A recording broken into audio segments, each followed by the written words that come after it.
নমস্কার বন্ধুরা, আমি সোমা বলছি। আমি করছি সজনে পাতার ভর্তা। তার জন্য সজনে পাতাটাকে আমি সেদ্ধ করে বেটে নিয়েছি।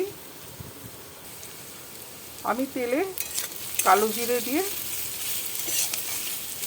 রসুন, পেঁয়াজ কুচি আর লঙ্কা দিয়ে আমি ভাজছি।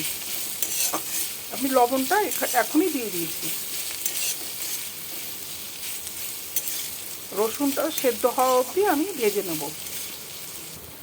এখানে আমি দুটো শুকনো লঙ্কা ভেজে তুলে রেখেছি। এবার সজনে পাতা বাটাটা আমি দিয়ে দিচ্ছি।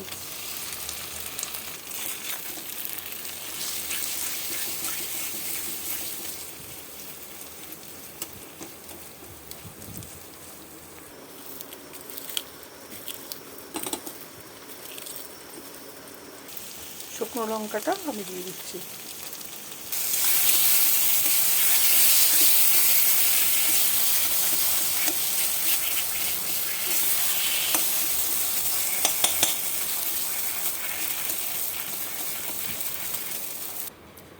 আমার তৈরি হয়ে গেল সজনে পাতার ভর্তা।